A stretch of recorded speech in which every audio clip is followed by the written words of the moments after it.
Hello and welcome to Where You're Not Entertained. I'm Daniel. I'm Rachel. And I'm James. And we are going to dive into Call of the Wild today. Yeah.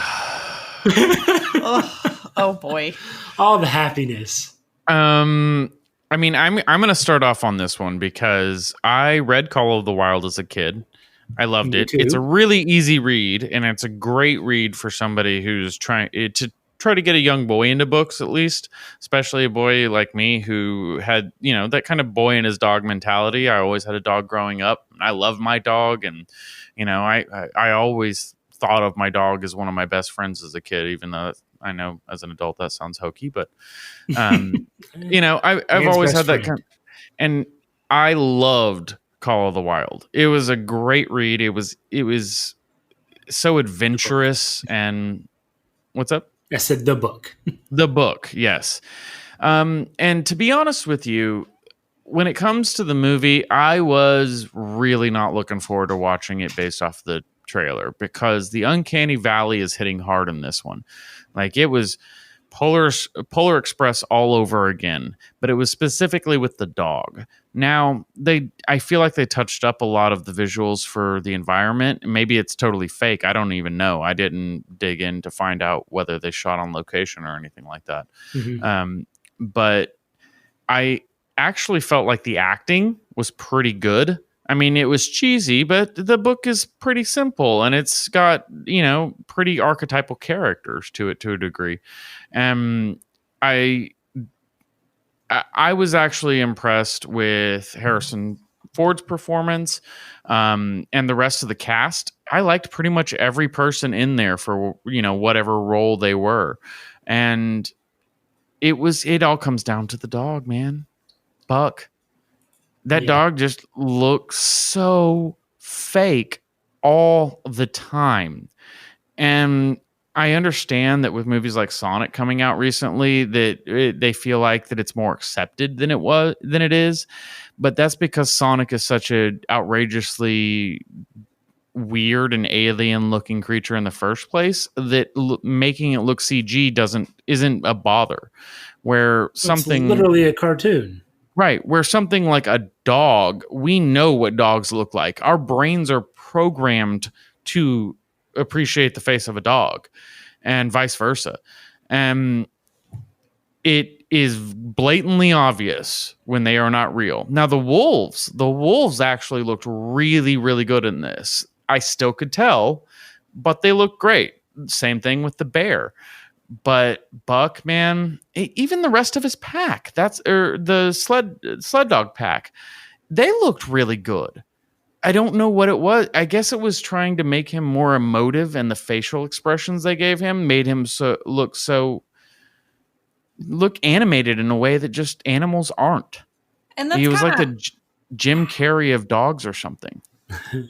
Yeah, and that's sort of how I felt as well, was that they made Buck overly expressionable through the whole film, kind of like what was done with Lion King, where it was supposed to be live action-ish, and instead they took these fairly well done animals and they put so many fake emotions on their face that they look cartoonish to the point of not being authentic. And for me, that's what Buck felt like. And the way they did the backgrounds and the landscapes, the movie didn't feel real, and I never got invested in the story. It didn't feel moving to me, which obviously the book is nothing but struggle and grit and feeling. Right. Yeah, they took a lot of that out. And I think that they did that to maybe tend towards a younger audience.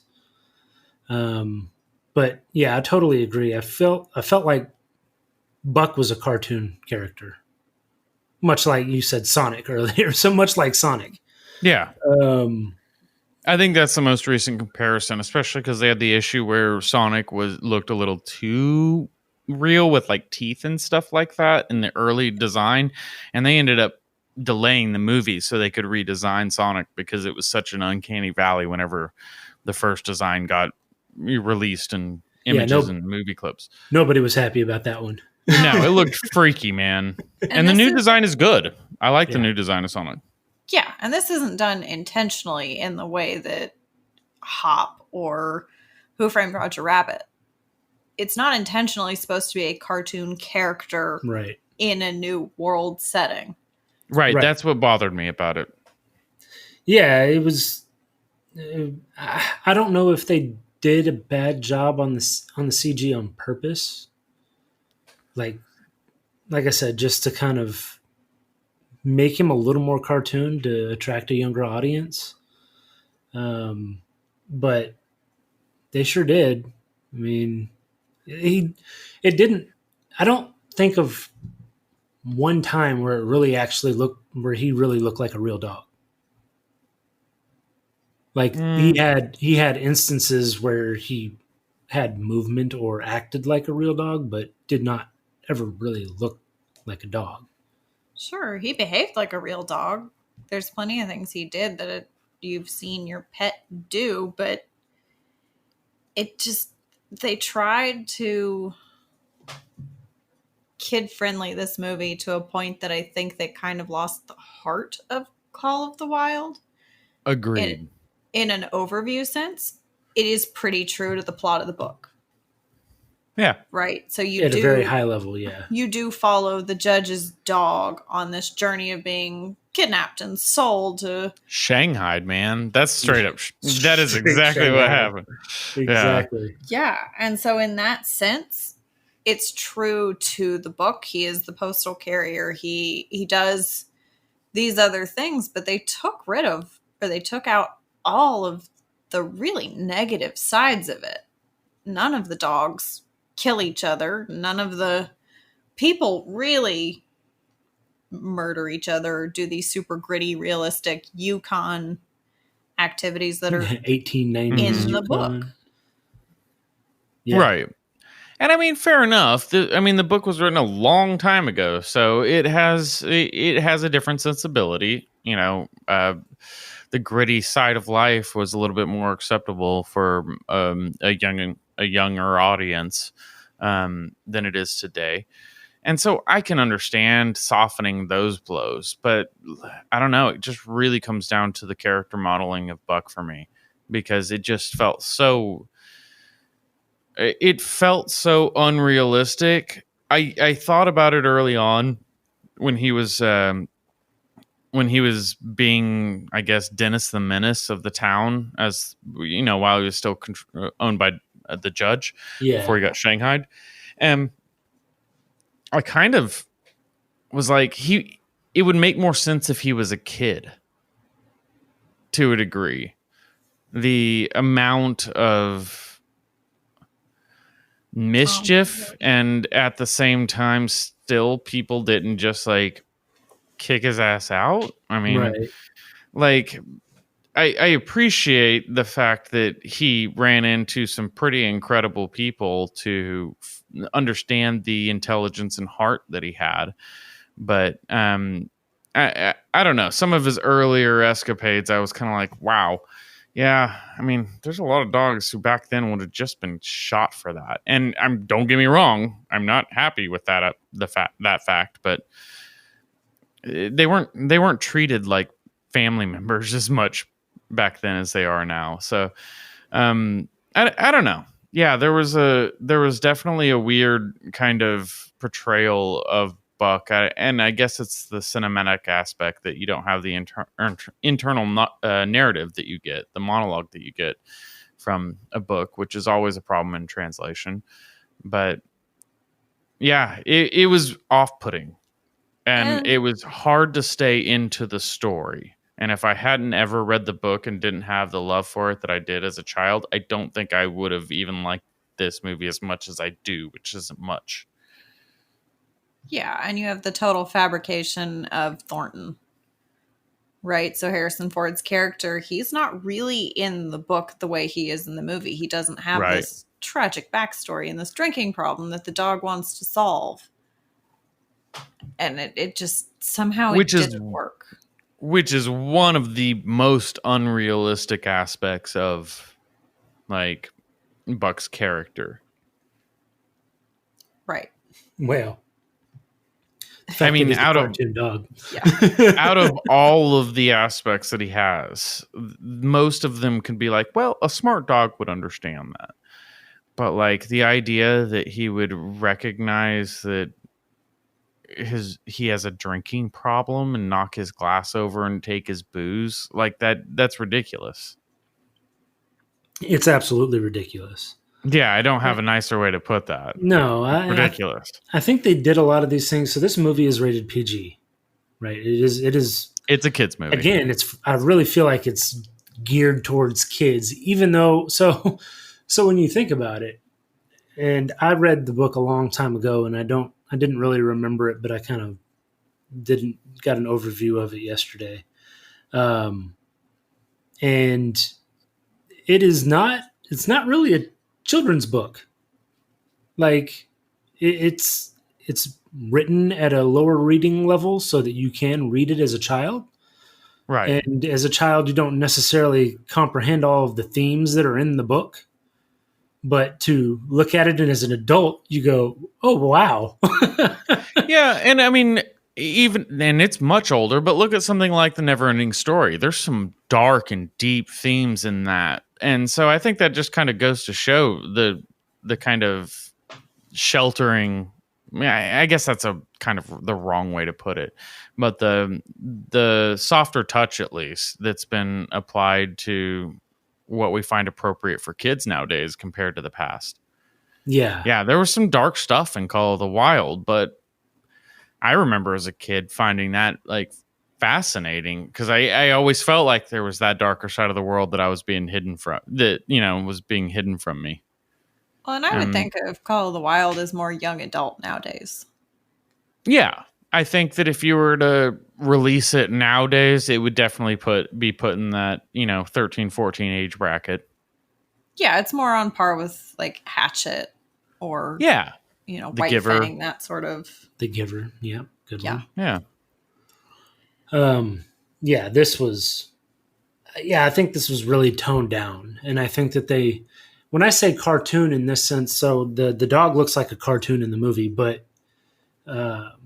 the characteristics, the facial expressions, and like the knocking over of the drink and the taking the bottle and sitting on it, that's something that you would see like a cartoon character do, right?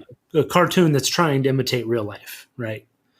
And so I think that they really did it for children, and maybe that's why we don't like it as much. But when you have an actor like Harrison Ford, who, in my opinion, really kind of carried the movie. Like Buck it was cool to have him in there, and he did some things that you were like, oh, that's cool. To be fair, he carried the second half. The first half, I gotta say, was carried by Guy. What's her name? Cara Guy. I loved her. She was phenomenal in this. I love her in The Expanse. She plays drummer. She's one of my favorite characters in The Expanse. And she nailed it in this. As soon as I saw her and saw the way that she had that kind of hard, northern attitude to her, I just fell in love immediately. She was excellent. And she did the research. She talked to the Tlingit Indians and paid attention to who the character was supposed to be. Nice. Well, yeah, and I think Omar did a good job as well playing. He was great. Peralt? Is that maybe that's how you pronounce it? Yeah. I'll let you try that. I think that those two together were a good combination, and it did definitely help drive the story so that you kind of understood where Buck kind of grew into where he was. He got his feet under him in the north with them. Right. Yeah. And so you've got to kind of have that. If this were just a movie about a dog and this was the dog, it would be boring. Yes, and that's the central thing that I thought about, and even hearing you guys and your opinion is this is supposed to be a story about Buck and his journey. Mm-hmm. It's supposed to be about the dog. But nobody was paying attention to the dog. They were paying attention to the postal carriers, and they were paying attention to Harrison Ford's Thornton. Yeah. That's who carried the movie and not the dog, which was the whole point. Which is a his shame. Emotional growth, but because the protagonist was uncomfortable to look at. Yeah, I think it was a huge miss.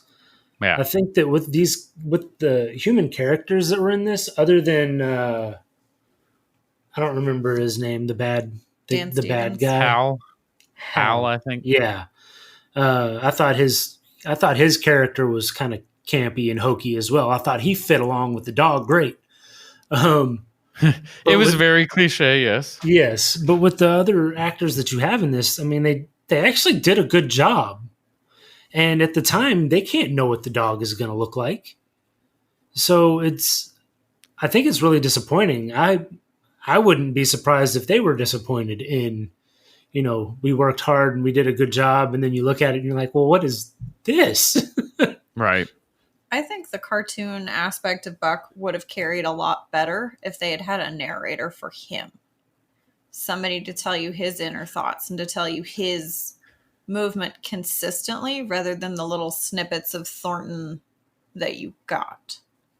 I agree. Now that you say that, that is absolutely what I wish had happened.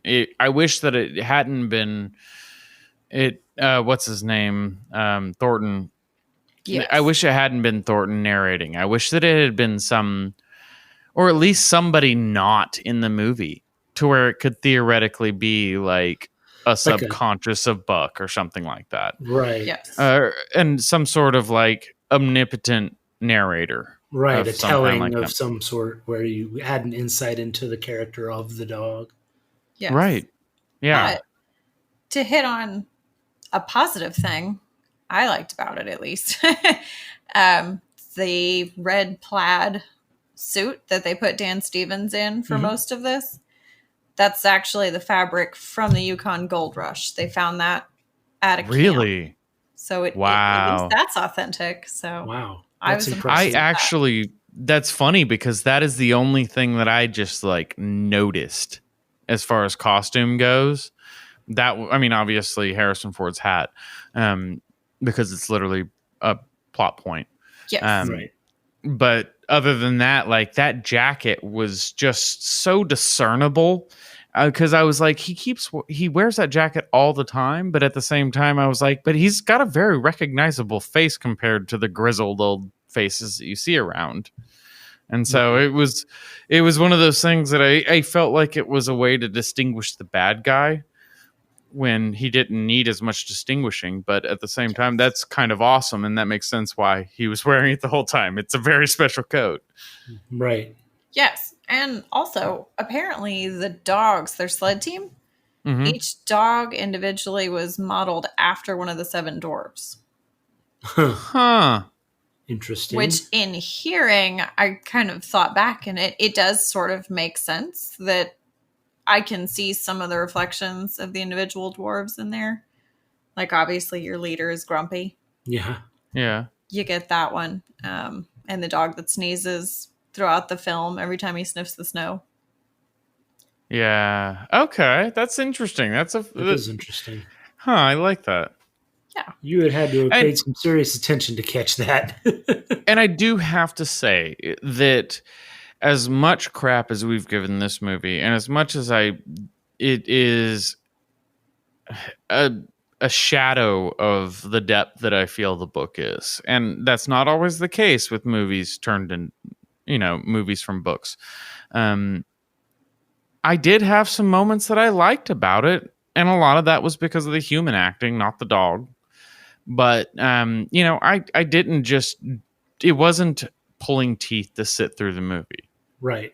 It was cheesy and campy, and the dog was like groan worthy and eye roll worthy, but it still was tolerable. And if I had a young child who wanted to watch the movie, I wouldn't feel like I was having to grin and bear it to watch the movie. So, I mean, it's not total garbage. And there were some good moments. I will definitely have a favorite scene. It's not like there wasn't a scene that I enjoyed or anything like that. So don't take that I'm totally down on this movie. I mean, the source material is enough to give it a 5 if I was putting it on a 10 scale, you know? Sure. Yeah, and I didn't hate it. I left it with a distinct feeling of nothing. I didn't have a great time, but I didn't have a bad time. It never pulled me in. I never got invested. There were funny moments, but there were terrible moments. And I don't regret watching it, but I don't know when I'm going to watch it again. I don't think I will. Yeah, as we say, probably not. Is the next time I watch it. The consensus, yeah. Yeah. I mean, as most movies that are actually made professionally have, highlights. There are things that are good about them. Unfortunately for this movie, I think that the main point of this movie detracted so much from the rest of the value of it that it was really hard to stay immersed in it and to really like it. Right. I'm kind of with Rachel in that it was a movie. It was a thing. It was there. I'd rather watch that than get my foot run over by a car or yeah, it's not trash. Oh yeah, but it definitely doesn't. It's a shadow of its source material. It is a movie made for kids. Yes. And if you know what I mean, you've seen Tangled or Frozen 750 times, and you're just desperate to find some other movie to watch that isn't total trash, then Call of the Wild's a great movie to show your kids. Yeah, but you're not going to sit down on Friday night with your spouse and watch Call of the Wild. You know what I mean? Maybe Wednesday night. Like, well, fair enough. Whatever night. I'm just saying, like it is not an adult movie in the slightest, and it doesn't have some of the kind of deeper tones that you might expect with the way a lot of kids' movies are made nowadays. I mean, things like, Incredibles and Shrek from earlier times all the way up to the modern stuff. I don't know. Like, just say Onward. Sure, Onward. Yeah, Onward. We did that one recently. That's also a little bit more teenish. It is. Yeah. Where, something like Wreck-It Ralph. Yeah, or Brave. Or the Lego movies, Brave. Yeah, those are great examples of movies that are appropriate for most age kids, but they have adult stuff for them too. I really didn't feel like there was a whole lot of that, except for, it sucks when your kid dies. And I don't mean like, I'm not trying to say that lightly, but I'm just also like, they put some dark stuff, but they kind of glossed over it. They didn't go into the depth as much as I feel like they should have to have made it more than superficial. Or if you were going to make it superficial, it's still lacking some of the charm or the humor of a Lego movie. That movie was funny. Exactly. Oh, no. The Lego movies are great. Lego Batman is arguably the best Batman movie. It is pretty good. And it's not my choice, but if somebody was to say that, I would be like, I'm willing to hear you out. I'm listening. What's even slightly just more disappointing with this is that Buck is a real dog. They modeled him off of the director's dog, Buckley, who genuinely looks like this. He is the Saint Bernard and, not Irish Wolfhound, but the other name for that same dog. He's the mix, just like your lead dog in Call of the Wild. And you have him right there. Why did you make a cartoon? Well, I mean, I understand why they did that. I feel like this movie was made at the wrong time, because if it had been made in the 90s, you would have had some crazy director who would have spent 4 times as long in production to actually get real dogs to actually do these scenes and do the Beethoven number or something. and do the number of takes required to get the right shot from the dog as well. Or in 10 years from now, when it's indistinguishable, a dog from real life, and when it comes to video, I think that it would be amazing.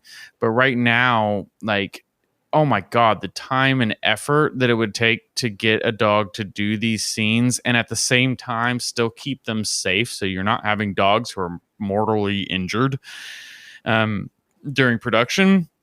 Sure. I get why they did it the way they did it, but I don't think the technology was there to make it right. Something wasn't right. Yeah. Either he should have been cartoony and you should have made it more charming and kid friendly, or you should have made it more realistic and kept the storyline and maybe added a little more feeling to it. A little grit. It was just missing one side of that, and unfortunately the whole thing came out. It was dead in the middle. Underwhelming. All right. Well, I think we were entertained on this one. It's kind of the general consensus. It wasn't bad, but it wasn't good. Right. So let's get into our mediocre scenes.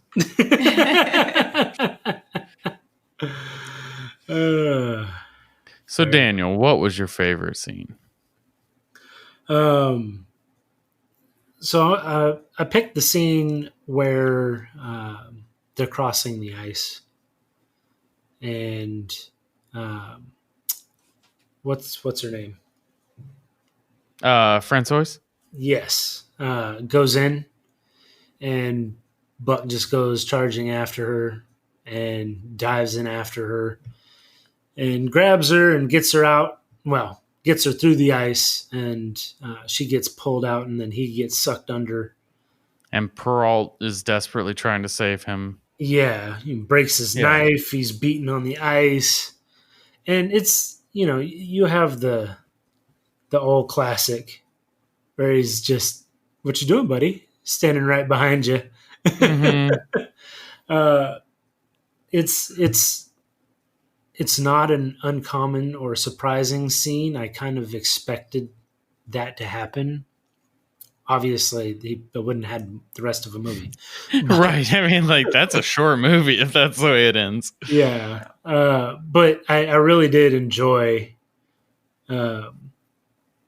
just the fearless nature that you see from the dog. And then it proved his heart. And that's really that's kind of Buck's magic bullet. Is how much heart that dog has. He may be big and he may be strong, but it's his heart that gets him through the situations. Exactly. Oh. So that was mine. Good one. Yeah, it was okay. It's one of the best scenes of the movie. I think so. I mean, I definitely agree with that. I think so. What about you, Rachel? Oh, man. Yeah. You got to pick one at least. I know. I think that for me, it's got to be the scene where Buck returns the harmonica to Thornton. In the street? It is such a teeny tiny little scene, but it really starts that whole bond for them. And it shows you that, I mean, you've already seen, but it really reinforces the idea that Buck is unusual. That he almost has a sense of morality. He thinks. And he notices things like that. And plus, dog playing harmonica. So that's my favorite scene. It did stand out to me because I was thinking in an old-timey mining town, Harrison Ford has his back turned and he's walking forward and he hears a harmonica go, and that's enough to be like, wait, somebody's playing harmonica in 1800s Yukon? And turns around and I was like, he wouldn't have even noticed. He would have just walked right onto that boat and be like, I'm surprised it took him this long to play the harmonica. Oh, I don't know. Maybe that harmonica has a special sound that only he recognizes. Yeah. My harmonica's that beat up and out of tune. Yes. It was a good scene, though. Definitely rememberable. Yep. Good one. So what about you, James? Mine actually is kind of a weird little quiet one. It's when Buck, after Buck has already been introduced to his to the wolf pack. Mm-hmm. When him and Harrison Ford find the kind of cabin in the woods, and Harrison's kind of making a place for himself, and Thornton, that's his character, right? Yes. Okay. Because his name's not said very often. The dog doesn't talk. Not a lot of dialogue. Right, exactly. But, when Thornton starts to realize that there's something going on, and Buck's coming back later and later, and it's that kind of understanding that Buck's found a place for himself, and then he has to go and follow them, and he finds that he's been accepted into the pack. And that just understanding, Buck has never had a human understand him up until that point. And while Harrison Ford's character Thornton seemed like he might understand him at some point, that was the moment of realization. Right. And it just added a level of honest wholesomeness that I appreciated. It was a good, all right. Yeah, I can let you go, Buck. I agree with that. I think that's true. Yeah. He's the only person who could understand Buck's call to the wild. Oh, boy.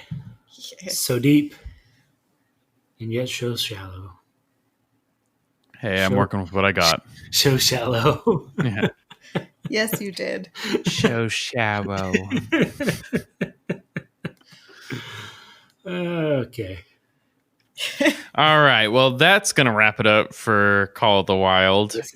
Please join us online and like and subscribe, and join us next time on Were You Not Entertained?